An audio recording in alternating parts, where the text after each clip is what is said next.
சிலரோட நடிப்பை பார்க்கும்போது ச்சே எப்படிப்பா இப்படி நடிச்சிருக்காங்க அப்படின்னு நினைக்க தோணும். ஆனா இவர் நடிச்சா நடிக்கிற மாதிரியே இருக்காது, அந்த கேரக்டரா தான் நம்ம கண்ணுக்கு தெரிவாரு.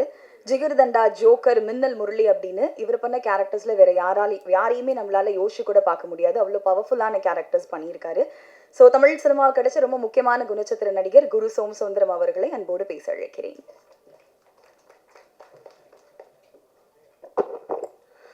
எல்லாருக்கும் வணக்கம். குறிப்பாக ஊடகத்துறை, பத்திரிகைத்துறை நண்பர்கள் அனைவருக்கும் என்னுடைய வணக்கங்கள். பயங்கரமான வெயிலுக்கு பிறகு இப்போ தான் வெயில் குறைய ஆரம்பிச்சிருக்குது. நான் இது வரைக்கும் பார்த்ததே கிடையாது இந்த மாதிரி ஒரு வெயிலை லைஃப் டைம். எல்லா இடத்துலையும், not only in Chennai, all over Tamil Nadu, all over India, full வெயில் வெயில் வெயில். இப்போ கொஞ்ச காலமாக மழை பெஞ்சிச்சு. 2 நாளைக்கு முன்னாடி ஒரு அழகான வானவில் 2 தெரிஞ்சுது, பார்த்தீங்களா எல்லோரும்? ரொம்ப சூப்பராக இருந்துச்சு 2 நாளைக்கு முன்னாடி. ஸோ ரொம்ப அழகான சென்னை. இந்த டீம் வந்து எனக்கு திடீர்னு அறிமுகமானது. நான் அப்போ ஒரு மூணாரில் ஒரு படப்பிடிப்பில் இருந்தேன். அப்போ ராகுல் கபாலி கால் பண்ணார், இது மாதிரி ஒரு கதைக்கு கேட்க முடியுமான்னு. நான் இதுமாதிரி மூணாரில் இருக்கேன், வந்து கேட்குறேன்னொன்னே, இல்லை இல்லை நாங்கள் வரோம் அப்படின்ட்டாங்க.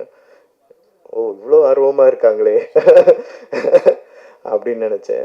சரி, உடனே மறுநாள் வந்துட்டாங்க. மறுநாள் வந்துட்டு, எங்கே இருக்கீங்க? உங்கள் ஹோட்டலுக்கு எதிர்த்தாப்பில் தான் இருக்கோம், நாங்கள் வரோம் இல்லை நீங்கள் வரீங்களா அப்படின்னாங்க. இல்லை நானே வரேன் அப்படின்னு சொல்லிட்டு போய் கதை கேட்டேன். கதை பிடிச்சிருந்தது.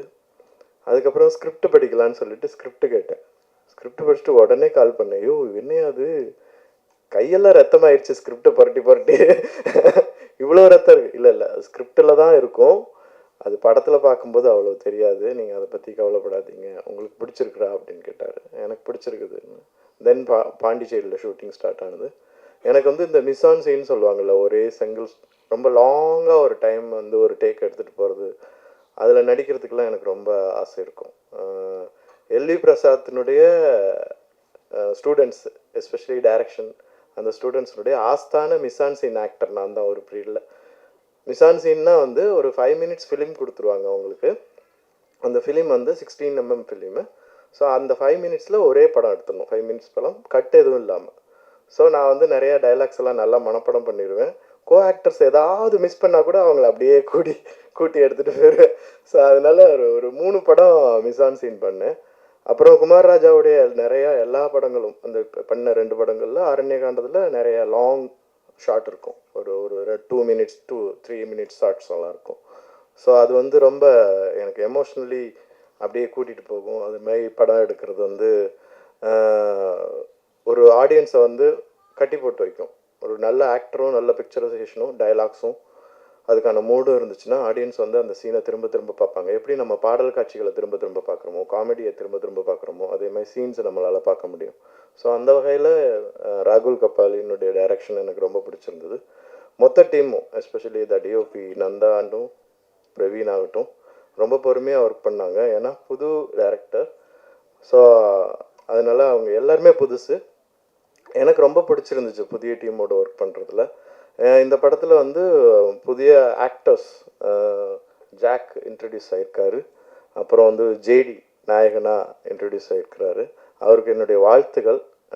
ஒரு நல்ல நடிகராக அவர் மேன்மேலும் வளரணும்னு நான் மனசார வாழ்த்துறேன். அதுக்காக வேலை பார்க்கணும். நீங்கள் என்கிட்ட கேட்பாங்க, அண்ணனே ஒல்லி ஆயிட்டீங்கன்னு கேட்பாங்க என்னைய. நான் சொல்லுவேன், தொப்பை போட்டால் அப்பா வேஷம் தான் கொடுப்பாங்க. அதைத்தான் ஜேடி நான் உங்களுக்கும் சொல்ல விரும்புகிறேன். ஸோ இதை கேலியாக சொல்லலை, சீரியஸாக சொல்கிறேன். இது ஹெல்த்தி கான்சியஸ் ஆல்சோ. ஸோ ஜேடிக்கும் ஜாக்குக்கும் இன்ட்ரடியூஸ் ஆகிற ஆக்டர்ஸ்க்கு என்னுடைய வாழ்த்துக்கள். அப்புறம் கேனுடைய மியூசிக் ரொம்ப நல்லாயிருக்கும், நல்லா இருக்குது, நீங்கள் பார்த்துருப்பீங்க. அப்புறம் இதில் லிரிக்ஸிஸ்டாக இன்ட்ரடியூஸ் ஆகிற வெரோனிகாவுக்கும் என்னுடைய வாழ்த்துக்கள்.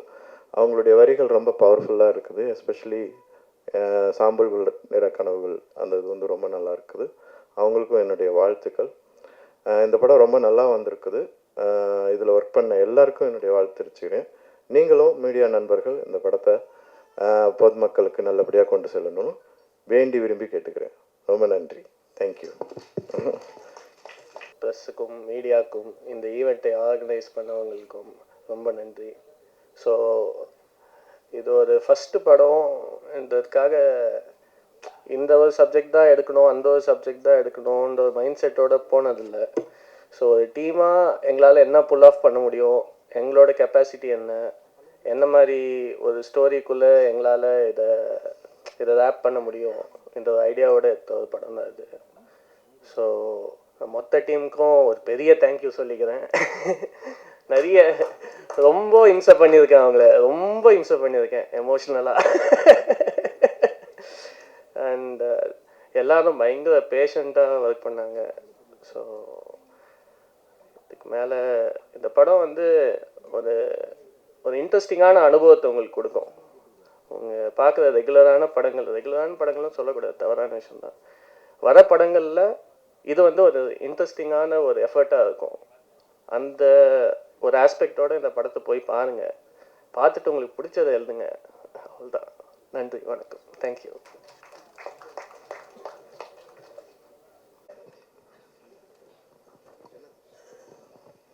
சார் டைரக்டர் சார், படம் எப்போ ரிலீஸ்னே சொல்லலை நீங்கள். நாளைக்கு சொல்லிடுறேனே, நாளைக்கு ரிலீஸ் டேட் உங்களுக்கு அனௌன்ஸ் பண்ணிடுறேன். சார், பயம் அறியாமல் இருக்கிறதே ஒரு பிரம்மை தானே, அது என்ன பயமறியா பிரம்மை?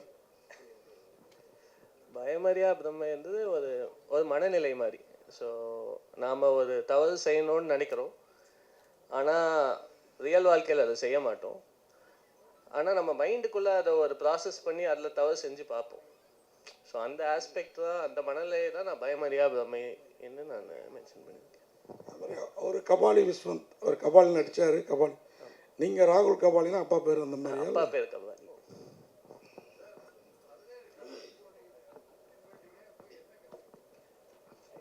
நான் அது ஒரு பெரிய கதை, ஒன்றும் கற்றுக்காதனால தான் படம் எடுக்க வந்திருக்கிறாருன்னு நினைக்கிறேன். அப்படியெல்லாம் ஒன்றும் இல்லை, அது ஒரு பெரிய கதை. அது நான் ஆக்சுவலாக இந்த ஜேர்னி வந்து மோஸ்ட்டாக நான் ஒரு ஆர்கிடெக்ட்லேருந்து ஒரு ஆர்டிஸ்டாக மாறின ஜேர்னி தான் இந்த 4 வருஷம். நான் ஆர்கிடெக்சர் குவிட் பண்ணிவிட்டு ட்ராவல் பண்ண ஆரம்பித்தேன். போன எல்லா இடத்துலையுமே நான் பண்ணுற பெயிண்டிங்ஸ் இல்லை நான் வரைகிற ஸ்கெச்சஸ் இதுதான் சோறு போட்டுச்சேன் 4 வருஷத்துக்கு. ஸோ கன்சிஸ்டண்ட்டாக ஒரு ஆர்ட் ஒர்க் மேலே ட்ராவல் பண்ணி இந்த ஒவ்வொரு கண்ட்ரீஸ்க்கான வீசாஸு, அந்த விஷயங்கள், காசு, இந்த விஷயங்கள் எல்லாத்தையும் ஃபுல்ஃபில் பண்ணிட்டு இருந்தேன். ஸோ ஒரு பாயிண்ட்டுக்கு மேலே இந்த வேர்ல்டுக்கு நான் யார், இந்த ஒரு கொஷின் வந்து இன்னொரு கொஷின் இருக்கும் இல்லைங்களா, நாம் யார் இந்த உலகத்துக்கு. என்னை பொறுத்த வரைக்கும் நான் ஒரு ஹானஸ்டான ஆர்டிஸ்ட், அந்த ஒரு விஷயத்த நான் உணர்ந்தேன்.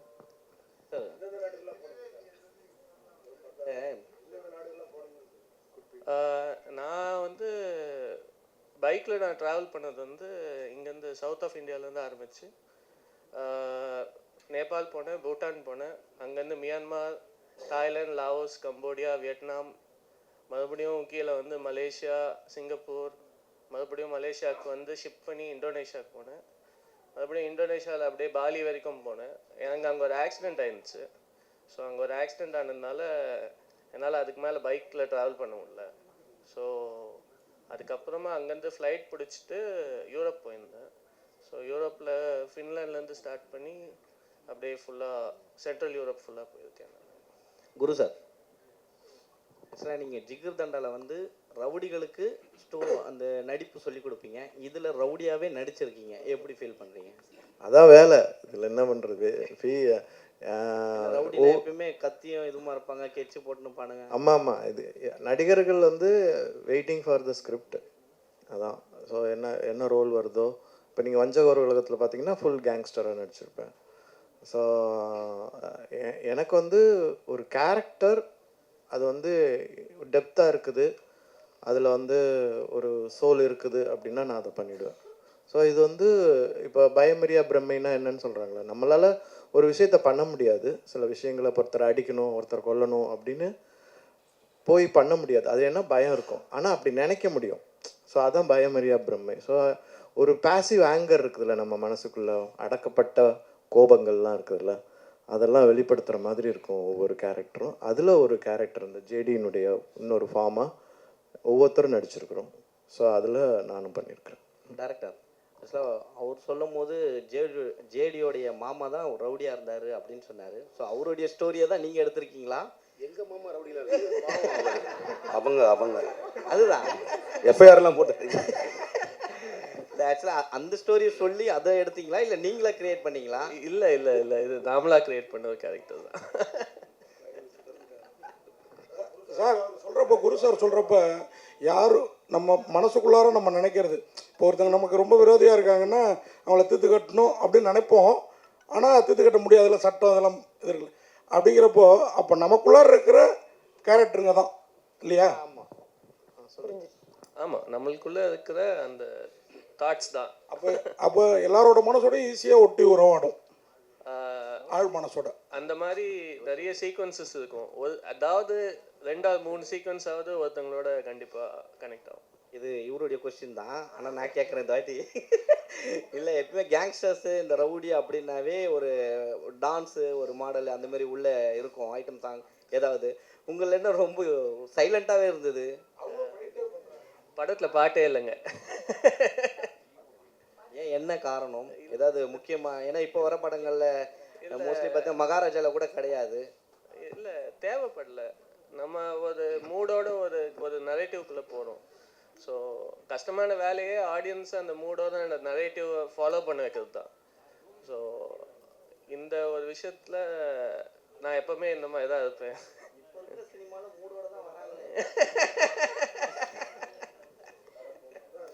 அதே மாதிரி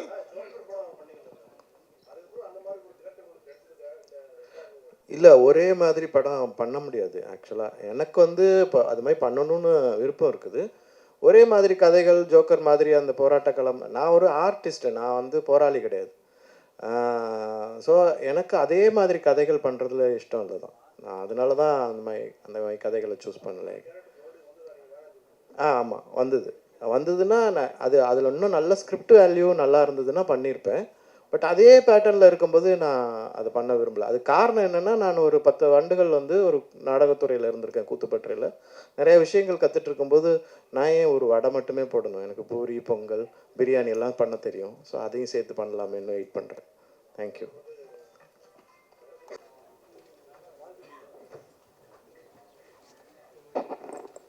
நீ தானே? ஹாய், என்ன பேசணும்? இது வந்து நான் பண்ணியிருக்க ஃபஸ்ட் படத்தோட இந்த படத்துக்கு வந்து ஃபஸ்ட்டாக லிரிக்ஸ் எழுதியிருக்கேன். கே கூட ஒர்க் பண்ணேன். எனக்கு வந்து இது வரைக்கும் ஒரு மாதிரி எனக்கு போயம்ஸ் கொஞ்சம் ஒரு மாதிரி சரியெல்லாம் கொஞ்சம் டார்க்காக எழுத பிடிக்கும். ஆனால் சினிமாவில் அந்த மாதிரி எதுவும் இது வரைக்கும் ஆப்பர்ச்சுனிட்டிஸ் வந்ததில்லை.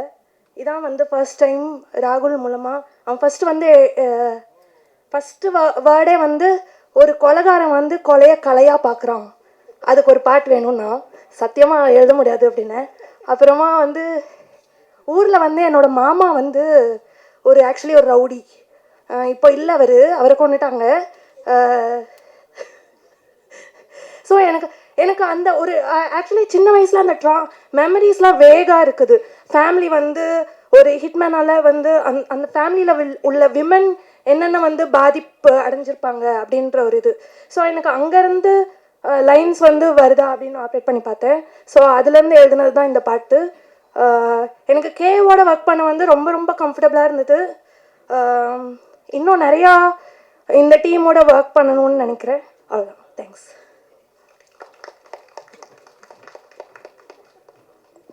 அடுத்தபடியாக படத்தின் டிஓபி நந்தா அவர்களை பேச அழைக்கிறோம்.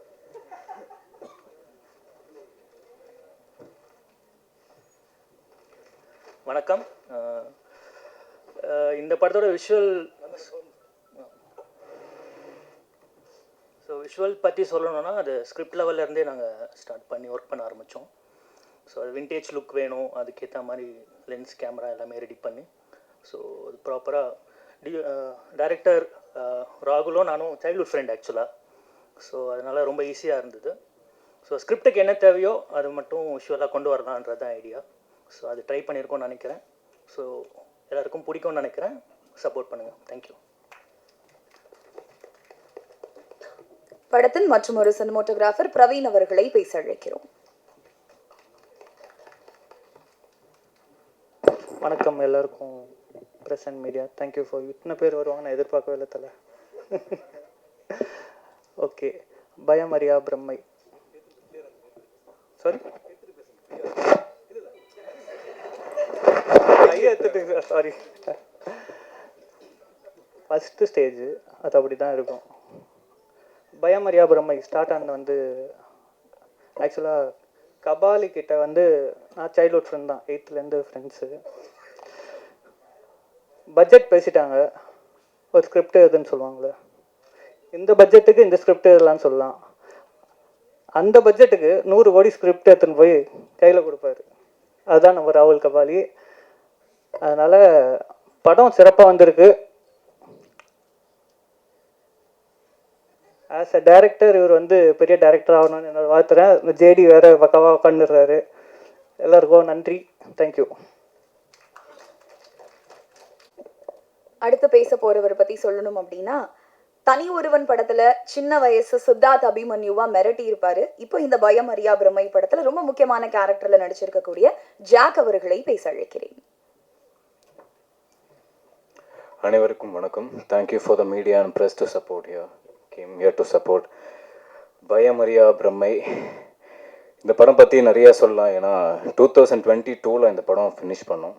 அதுக்கப்புறம் ரொம்ப ஸ்ட்ரகிளுக்கு அப்புறம் இந்த படம் ஜேடி ப்ரோ ஆகட்டும், ராகுல் அண்ணா ஆகட்டும், அந்த டீமே இது வரைக்கும் நான் பார்க்காத டீம். நான் அவ்வளோ பெரிய ஆள் இல்லை, அப்படி சொல்லக்கூடாது, இல்லை சிம்பிளாக சொல்கிறேன். இது வரைக்கும் நான் பண்ண படத்தில் ஒரு புது எக்ஸ்பீரியன்ஸாக இருந்தது. ஏன்னா அவங்க எடுக்கிற சினிமாட்டோகிராஃபி ஆங்கிளாக இருக்கட்டும், ராகுல் அண்ணா சொல்கிற ஒரு டிஃப்ரெண்ட்டாக அவர் ஸ்டோரி டெல்லிங் ஆகட்டும், கொஞ்சம் நடிக்கும் போதே எனக்கு கொஞ்சம் நர்வஸாக இருந்தது. எப்படி நம்ம பண்ண போகிறோம், இது கரெக்டாக வருமா, இல்லை நம்மளுக்கு கரெக்டாக நம்ம நடிக்க தெரியுமா, நம்ம அவ்வளோவோ நடிக்க தெரியாது. ஸோ கொஞ்சம் கஷ்டப்பட்டேன். அதுக்கப்புறம் ராகுல் அண்ணா உன்னால் முடியும்டா அப்படின்னு சொல்லி அவங்க டைரக்டர் மாதிரி அவங்க பழகலை. எல்லாமே ஒரு ஃபேமிலி, எப்போவுமே ஒரு ஃப்ரெண்ட்ஸ் எப்படி இருப்பாங்களோ அது மாதிரி என்ன ஒரு சின்ன தம்பி மாதிரி பார்த்து தான் எல்லா விஷயத்துலையும் இது நீ பண்ண, இது நீ இப்படி பண்ணலாம், இன்னும் கொஞ்சம் இப்படி நீ மாற்றலாம் அப்படின்னு சொல்லி நிறைய விஷயத்தில் ஹெல்ப் பண்ணாங்க. ஸோ தேங்க்யூ ஃபார் ஜேடி அண்ணா, ராகுல் அண்ணா, ஃபார் பிரவீன் அண்ணா, நந்தா அண்ணா, குரு சோமசுந்தரன் சார். அவர் நிறைய படத்தில் பார்த்து நான் நிறைய இன்ஸ்பயர், எப்படி நடிக்கிறாரு, நம்மளால் எப்படிலாம் நடிக்க முடியுமா அப்படின்னு சொல்லி நிறைய இன்ஸ்பயர் ஆகிருக்கேன். அப்புறம் அந்த மின்னல் முரளி படத்தில் பார்த்துலாம் எப்படி இந்த மாதிரி நடிக்கலாம், சரி ஓகே நம்மளும் நல்லா பண்ண முடியும்னு நினச்சி ஸோ நிறையா ட்ரை பண்ணிக்கிட்டு இருக்கேன் இன்னும். ஸோ இந்த படம் வந்து வெற்றி பெற உங்களுக்கு தான், நீங்கள் தான் சப்போர்ட் பண்ணணும். So thank you for everything. Thank you. அடுத்தபடியா மியூசிக் டைரக்டர் கே அவர்கள். இவரோட இசையில வர பாடல்கள்ல நாம வந்து சும்மா கேட்க மாட்டோம், ரசிச்சு தான் கேட்போம். அவ்வளோ அழகான பாடல்கள். பட் இந்த படத்துல மயக்கிற அளவுல மியூசிக் இருக்கு அப்படின்றது தான் உண்மை. எஸ், மியூசிக் டைரக்டர் கே அவர்களை பேச அழைக்கிறேன். எல்லாருக்கும் வணக்கம். Very very happy to be here on this very special occasion.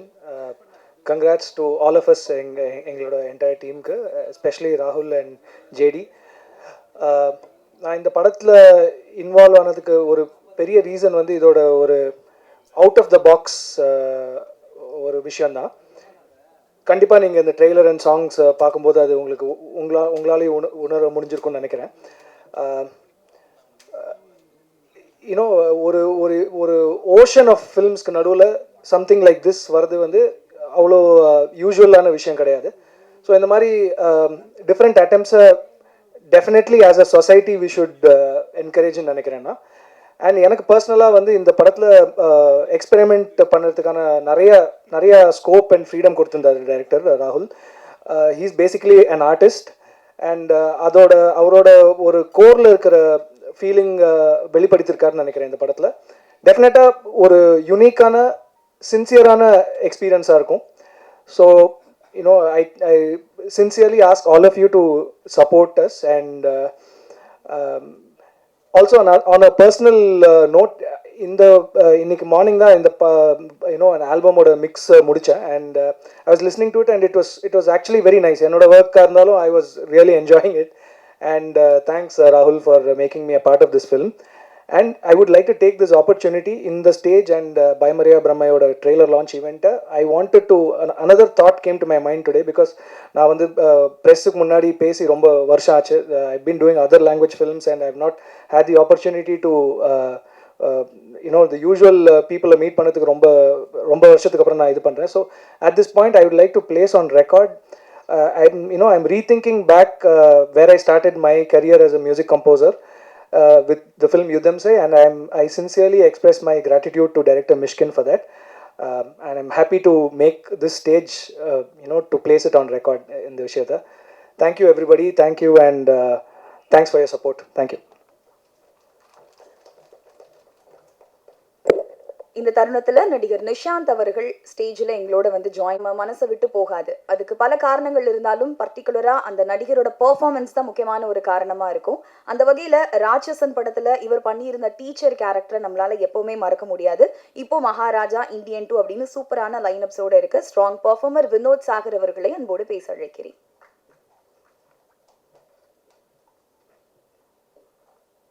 பத்திரிகை சகோதர சகோதரிகளுக்கு வணக்கம். அடிக்கடி மீட் பண்ணுறோம், சந்தோஷமாக இருக்குது. அதுவே உங்களை அடிக்கடி மீட் பண்ணணும்னு நினச்சாலே அது ஒரு ஹாப்பி மூமெண்ட் தான். ஸோ நிறைய இது நடக்கணும்னு ஆசைப்பட்றேன். இந்த பயமறிய பிரம்மை பொறுத்த வரைக்கும் நான் திடீர் மாப்பிள்ள தான். ஏன்னா ஒரு வாட்டி ஒரு 11:30க்கு எனக்கு ஒரு ஃபோன் வந்தது. ஆல்மோஸ்ட் நான் தூங்கிட்ட சுச்சுவேஷனில் ராட்சசனோட அந்த காஸ்டியூம் டிசைனர் கீர்த்தி வாசன் வந்து ஃபோன் பண்ணாங்க. ஆனால் எப்படின்னா இருக்கீங்க அந்த டைமில் கேட்கும்போது சொல்லு கீர்த்தினா, இல்லைண்ணா உங்களுக்கு ஒரு இயக்குனர் உங்கள்கிட்ட பேசணும் அப்படின்னு சொல்லி அப்படி ஃபோன். ஓகே சார், உங்கள் ஒர்க்லாம் பார்த்துருக்கேன், நான் உங்கள் கூட ஒர்க் பண்ணுவேன். ரைட் சார், எப்போன்னு சொல்லுங்கள், டேட் சொல்லுங்கள். இல்லை சார், காலையில் வரணும் சார் அப்படின்னாரு. ஸோ ஓவர் நைட்டில் நான் வந்து அங்கே போய் எனக்கு கிடைச்ச ஒரு வாய்ப்பு தான் இது. ஸோ நம்ம என்ன தான் பெர்ஃபார்ம் பண்ணாலும் படைப்பாளிகளுடைய எழுத்துக்கள் தான் காலம் கடந்தும் நிற்கும். ஸோ அந்த எழுத்துக்களுக்கு வடிவம் கொடுக்கறதா எங்களை அவங்க சூஸ் பண்ணுறது வந்து ரொம்ப சந்தோஷமாக இருக்குது. ஸோ அந்த விஷயத்தில் நான் ராகுல் கபாலி அவர்களுக்கு நான் நன்றி தெரிவிச்சுக்கிறேன். கீர்த்திக்கும் நான் தேங்க்ஸ் சொல்லிக்கிறேன். ஸோ இந்த படத்துக்கு உங்களுடைய சப்போர்ட் ரொம்ப முக்கியமாக தேவை. ஸோ இதில் நடித்தவங்க ஆல்மோஸ்ட் உங்களுக்கு எல்லாருமே பரிச்சயமானவங்க. ஸோ இது வந்து ஒரு டெக்னிக்கலாக ரொம்ப சவுண்டான ஒரு படம் இது. ஏன்னா படம் பார்த்திங்கன்னா சிங்க்ரனைசிங் சவுண்டு. இது அவ்வளோ ஸ்ட்ரெயின் பண்ணி தான் இவர் ராகுல் கபாலி இதை வந்து உண்மையிலே அந்த அளவுக்கு செதுக்கி தான் இதை எடுத்திருக்காரு. ஏன்னா பெர்ஃபார்மன்ஸ் பார்த்திங்கன்னா நாங்கள் தொடர்ந்து ஒரு 5 minutes 6 minutes நான் ஸ்டாப்பாக போயிட்டுருக்கோம். அதாவது சிங்கிள் ஷாட் மாதிரி கிடையாது. ஆனால் அந்த சீனை பொறுத்த வரைக்கும் கட் இல்லாமல் போவோம். ஸோ அதுக்கு ரொம்ப ட்ரெயின்டாகி நாங்கள்லாம் அதுக்கு ஒர்க் பண்ணியிருக்கோம். இந்த ஸ்டேஜ் வரைக்கும் கொண்டு வரதுக்கு ராகுல் கபாலி அண்ட் ஜேடி ஜெகதீஷ் எல்லாருமே மிகப்பெரிய கடுமையான ஒரு போராட்டங்களை சந்திச்சிருக்காங்க. ஸோ இந்த டீம் மெம்பர்ஸ் குரு அண்ணன், ஹரிஷ் உத்தமன், இவங்க கூட ஒர்க் பண்ணுது. ஏன்னா நான் படம் பண்ணும்போது இவங்கெல்லாம் இருக்காங்கன்னு எனக்கு தெரியாது. நான் என்னோட போர்ஷன் நான் ஜான் விஜய் சார் கூட மட்டும் தான் நடித்தேன். அதுக்கப்புறம் தான் டீசர் பார்க்கும்போது தான் இவங்கெல்லாம் இருக்காங்க அப்படின்றது ரொம்ப சந்தோஷமாக இருக்குது. Please support us. தேங்க்யூ.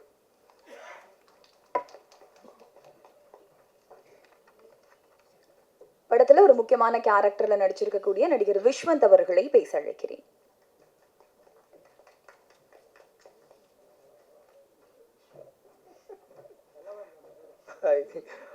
அனைவருக்கும் மாலை வணக்கம். நிஷாந்த் இல்லை, விஸ்வாந்த். தேங்க்யூ. மேடையில் இருக்கும் அனைத்து பெரியோர்களுக்கும் மாலை வணக்கம். அண்ட் இங்கே வந்திருக்கும் பத்திரிகை நண்பர்கள் மற்றும் ஊடக நண்பர்கள், பிரிண்ட் மீடியா எல்லாருக்குமே நன்றிகள் அந்த வணக்கத்தை தெரிவிச்சுக்கிறேன். பயமறியா பிரம்மை இந்த படம் வந்து எனக்கு வந்து கபாலி அந்த படத்தை பார்த்து என்னை ஃபஸ்ட்டு கூப்பிட்ட நபர் வந்து நம்ம டைரக்டர் கபாலி, ராகுல் கபாலி அவங்க தான். ரீசன் என்னென்னா, எனக்கு வந்து இந்த படம் வந்து கால் பண்ணி அவரோட ஆஃபீஸ்க்கு வர சொன்னாங்க. நான் அவரோட ஆஃபீஸ்க்கு நான் போகும்போது அவர் பேசிக்கலி அவர் ஒரு பெயிண்டர், இன்டர்நேஷ்னல் பெயிண்டர் அவர் பேசிக்கலி. ராகுல் சார் அவர் தான் அந்த ஆர்ட்லாம் பண்ணியிருக்காங்க. நீங்கள் வெளியில் பார்த்துருப்பீங்க, அந்த போஸ்டர் டிசைன்ஸ் எல்லாமே மோஸ்ட்லி அவருடைய கைவண்ணம் தான். ஸோ அவர் வீட்டுக்கு நான் போகும்போதே பிகாசோவோட ஆர்ட் மாதிரி அவருடைய வீடே வந்து டோட்டலாக கலர்ஃபுல்லாக இருந்தது. ஸ்கிரிப்ட் கொடுத்தாங்க, படித்தேன். படிக்கும்போது எனக்கு தெரிஞ்சது டெஃபினெட்லி இந்த ஸ்கிரிப்ட் வந்து ஒரு யூஸ்வலாக உள்ள தமிழ் மூவியில் வந்து இருக்கிற ஜேனரை விட்டு இது வேறு ஒரு ஜேனரில் அவர் வந்து கொண்டு போயிட்டுருக்காங்கங்கிறது தெரிஞ்சுது. ஸோ படித்து முடித்த உடனே பெர்ஃபார்மன்ஸ் பண்ண சொல்லி ஒரு சின்னதாக ஒரு டெஸ்ட் எடுத்தாங்க. அந்த பெர்ஃபார்மன்ஸ் வந்து நான் கொஞ்சம் செட்டில்டாக பண்ணேன். செட்டில்டாக பண்ணும்போதே அவர் சொன்னார், விஸ்வந்த் சார் நான் உங்களுக்கு வந்து மெயினாக அந்த கேரக்டருக்கு நான் மெயினாக கூப்பிட்டதே வந்து கபாலியை பார்த்து தான் கூப்பிட்டேன்.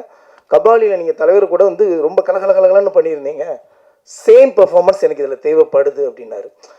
ஸோ டே 1 நான் அந்த ஷார்ட்டில் வந்து ஜெகதீஷ்ங்கிற ஒரு கதாபாத்திரத்தை கூட அந்த கேரக்டர் வந்து என்னுடைய கேரக்டர் வந்து ட்ராவல் ஆக போகுது. ஸோ அது கலகலகலன்னு இருக்கணும்னு சொல்லி சொன்னதுனால அப்போ அந்த ஜெகதீஷ் கேரக்டர் யார் சார் அப்படின்னு சொல்லி கேட்டேன். அது ஒரு பெரிய பெர்ஃபார்மர் வர்றாரு அப்படின்னு சொல்லி சொன்னாங்க.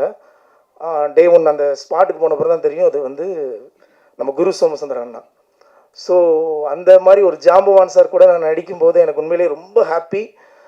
டே ஒன் நான் எப்போவுமே மோஸ்ட்லி ஒரு டேக் 2 டேக்கில் நான் ஓகே பண்ணிடுவேன், எந்த ஷாட்டாக இருந்தாலும் ஓகே பண்ணிடுவேன். ஃபஸ்ட்டு டே ஃபஸ்ட்டு ஷாட் போச்சு, பாண்டிச்சேரியில் எடுத்தோம் ஒரு செட்டுக்குள்ளே.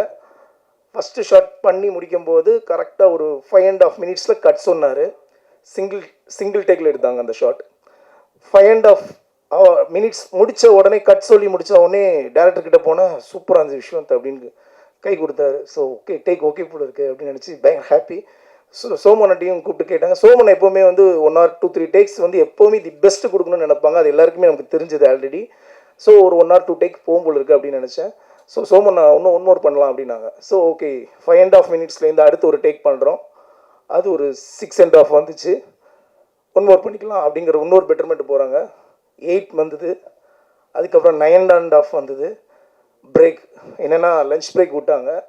நான் நினச்சேன் அந்த ஒரு ஷாட் முடிச்ச பிறகு வேறு ஒரு லொக்கேஷன் போகிறோம் பொழுது அவ்வளோதான் அந்த சீன் முடிஞ்சுது அப்படின்னு நினச்சேன். பட் லஞ்சுக்கு அப்புறம் மறுபடியும் ஸ்டார்ட் ஆச்சு ஷூட்டு. ஃபைனல் டேக் ஓகே ஆனது ஈவினிங் 5:45க்கு. ஒரே ஷாட்டு தான், டைமிங் வந்து 15 மினிட்ஸ், சிங்கிள் டேக்கில் பெர்ஃபார்மன்ஸ் குரு அண்ணனும் நானும் அதில் பண்ணோம். இதுக்கு மெயின் கிரெடிட்ஸ் வந்து ராகுல் கபாலி. ரீசன் என்னென்னா அவர் ஒரு டேக்கில் லேஸில் ஓகே பண்ண மாட்டார். நான் மார்னிங் 9 o'clock 9:30க்குலாம் ஃபஸ்ட் ஷாட் ஓகே போல இருக்குது, ஹாப்பியாக அடுத்த ஷாட்டுக்கு வேறு எங்கே லொக்கேஷன் ஷிஃப்டிங் நினச்சா அவருக்கு தெரிஞ்சிருக்கு இன்றைக்கி இந்த லொக்கேஷன் மட்டும்தான் அப்படிங்கிறது. ரொம்ப தெளிவாக அந்த ஷாட்டை ரொம்ப வெல் ப்ரிப்பேர்டாக எடுத்தாங்க. 15 மினிட்ஸ் சிங்கிள் டேக்கில் அதை பண்ணியிருக்கோம். நீங்கள் அதை பார்க்கும்போது டெஃபினெட்லி இந்த பெர்ஃபார்மன்ஸ் வந்து தமிழ் சினிமாவில் ஒரு அடுத்த கட்டமாக இன்டர்நேஷ்னல் லெவலில் ஒரு விஷயத்தை முயற்சி பண்ணியிருக்காருங்கிறது உங்கள் எல்லாருக்குமே தெரியும். அதே நேரத்தில் ராகுல் சாரை பற்றி நான் ஒரு சின்ன விஷயம் சொல்லிக்க விரும்புகிறேன். என்னென்னா பேசிக்கலி அவர் வந்து கிட்டத்தட்ட ஒரு 17 கண்ட்ரி பைக்லேயே வேர்ல்டு முழுக்க ரைடு போயிருக்கிறார். ஸோ உலகம் முழுக்க போய் நிறைய விஷயங்களை லேர்ன் பண்ண விஷயத்த இந்த படத்தில் ஒரு பெயிண்டிங்காக அழகாக எழுத்துக்களோடு பண்ணியிருக்கிறாரு. இந்த மாதிரி ஒரு நல்ல படத்தில் நான் இருக்கிறது எனக்கு ரொம்ப ரொம்ப ரொம்ப ரொம்ப ஹாப்பி. அதே நேரத்தில் ஜாம்பவான் குரு அண்ணா சிங்கிள் டேக்கில் எந்த விஷயத்தையும் லேஸில் எடுத்துக்க மாட்டாங்க, பெட்டர்மெண்ட் கொடுத்தாலும் ஃபைனல் டேக்கில் உலகமே பேசுகிற அளவுக்கு ஒரு பெர்ஃபார்மன்ஸ் கொடுப்பாங்க. ஸோ அவர் கூட நான் ட்ராவல் பண்ணது ரொம்ப ரொம்ப மகிழ்ச்சி. அண்டு ஹீரோ ஜெகதீஷ் சார் ரொம்ப நல்ல ஒரு பெரிய லெவலில் வரக்கூடிய ஒரு நபர் அவர். ஏன்னா எல்லாருக்கும் முதல் படமே இந்த மாதிரி ஒரு நல்ல வாய்ப்பு கிடைக்காது. ஒரு நல்ல படத்தில் அவருக்கு இவ்வளோ பெரிய ஒரு ஹீரோ கேரக்டர் கிடச்சிருக்கு. வாழ்த்துக்கள் ஜெகதீஷ் சார். அண்ட் இன்றைய விழா நாயகன் கே, வாழ்த்துக்கள் சார், சூப்பர் சார், கலக்கிருக்கீங்க. மியூசிக் சூப்பராக இருந்தது, உங்கள் சாங் டிஃப்ரெண்ட்டாக இருந்தது. நான் யுத்தம் செய்யலையே உங்கள் ஃபேன், அதே படத்தில் நானும் பண்ணியிருக்கிறேன். அட் சேம் டைம் இங்கே வந்திருக்க எல்லாரும் இந்த படத்தை பாருங்கள், ரொம்ப ஒரு பாசிட்டிவான ஒரு விஷயத்த உங்கள் எழுத்துக்கள் மூலமாக எழுதுங்க. தேங்க்யூ, மகிழ்ச்சி. அடுத்தபடியாக நடிகர் ஜேடி அவர்களை பேச அழைக்கிறேன்.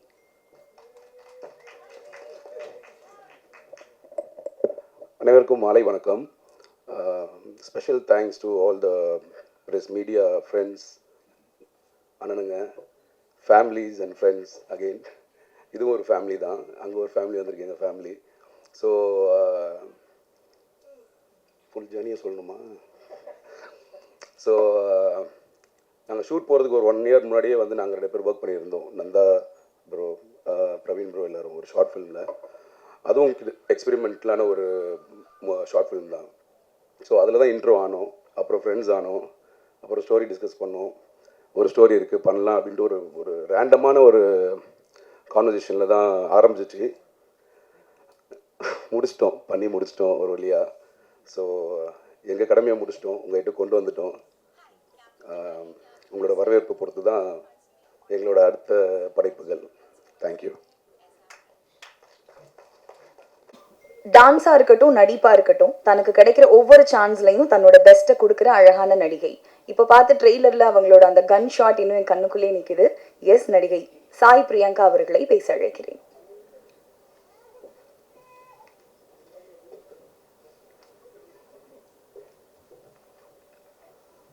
ரூத்தை விட்டுட்டீங்களே. என் பேர் சாய் பிரியங்கா ரூத். ரூத் தான் என்னோட பேர் ஆக்சுவலி. ஆமாம், எங்கள் அப்பாவோட எக்ஸ் கேர்ள் ஃப்ரெண்ட் நேம் அது. ஸோ இங்கே வந்திருக்கும் அனைவருக்கும் என் முதற்கண் வணக்கம். ரொம்ப சந்தோஷமாக இருக்குது. ரொம்ப நாளைக்கு அப்புறம், அதாவது கிட்டத்தட்ட ஒரு 1.5 years 2 yearsக்கு அப்புறமா எனக்கு இப்படி ஒரு மேடை. ஏன்னா கேங்ஸ் ஆஃப் மெட்ராஸ், இரவில் நிழல், அதுக்கப்புறம் ஓடிடி வந்துடுச்சு. ஸோ ஓடிடியில் தான் பண்ண வேண்டியதாக போச்சு. அதுக்கப்புறமா ரொம்ப நாளைக்கு அப்புறமா தியேட்டரில் ரிலீஸ் ஆகக்கூடிய படம் வந்து இதுதான். சந்தோஷமாக இருக்குது. அவங்க எல்லாரையும் பார்த்தோன்னா கொஞ்சம் பதட்டமாகவும் இருக்குது. இந்த படத்தை பற்றி சொல்லணுன்னா இது எனக்கு பெரிய எக்ஸ்பிரிமெண்ட்டுன்னு தான் நான் சொல்லுவேன். பிகாஸ் மற்ற படங்கள்லாம் வந்து கூப்பிட்டு கதை சொல்லி இதுதான் அவங்க கேரக்டர் அப்படின்னு டைம் கொடுப்பாங்க அண்ட் நிறைய விஷயங்கள் நம்மளுக்கு எக்ஸ்பிளைன் பண்ணுவாங்க. இங்கே அதெல்லாம் கிடையவே கிடையாது. முதல் நாள் கால் பண்ணார், இதுதான் கேரக்டர், உங்களுக்கு பிடிச்சிருக்கான்னு சொன்னார். எனக்கு பிடிச்சிருக்குன்னு சொன்னேன். நெக்ஸ்ட் டே போய் அதை நடிச்சு கொடுத்துட்டு வந்துட்டேன். அவ்வளோதான். இவ்வளோதான். இது ஒரு simple story. But the team பற்றி சொல்லணுன்னா ரொம்ப ஜென்யூன்லி ரொம்ப சூப்பர்வான டீம். அண்ட் படம் எடுக்கிறது பெரிய விஷயமே கிடையாது. அதை கரெக்டான இடத்துல போய் சேர்க்கறது ரொம்ப ரொம்ப பெரிய விஷயம். அதுக்கு அவங்க எவ்வளோ ஸ்ட்ரகிள்ஸை வந்து கிராஸ் பண்ணி வந்திருக்காங்கன்றது வந்து எங்கள் டீம் மெம்பர்ஸ்க்கு தான் தெரியும். ஸோ அதுவும் இப்படி ஒரு கான்செப்ட், இது புதுசாக இருக்கனால நிறைய பேருக்கு புதுசாக இருக்கலாம். இது என்ன சொல்ல வராங்க அப்படின்ட்டு இருக்கலாம். ஸோ அதெல்லாம் தாண்டி ஒரு கரெக்டான இடத்துல வந்து சேர்க்கணும் அப்படிங்கிறதுல போராடி இந்த பொசிஷனுக்கு வந்திருக்கோம். So I am so happy இந்த மாதிரி ஒரு டீம் கூட ஒர்க் பண்ணதில். அண்ட் இது மாதிரி நிறைய படங்கள் அவங்க பண்ணணும், அவங்க டீம் கூட நிறைய ஒர்க் பண்ணணும்னு ஆசைப்பட்றேன். அண்ட் நீங்கள் சப்போர்ட் பண்ணுங்கள். கண்டிப்பாக உங்களுக்கு வந்து ட்ரெய்லர் அண்ட் ட்ரீசர் அண்ட் சாங்ஸ் எல்லாமே பிடிச்சிருக்கும் அப்படின்னு நம்புகிறேன். நீங்கள் எழுதுறதுல தான் இருக்குது. கண்டிப்பாக கொஞ்சம் பாசிட்டிவாக எழுதுங்க. அண்ட் உங்களுக்கு கண்டிப்பாக பிடிச்சிருக்கோம். So thank you so much. வந்த அனைவருக்கும் மிக்க நன்றி. Thank you. Captain of the ship படத்தின் இயக்குனர் ராகுல் கபாலி அவர்களை பேச அழைக்கிறேன்.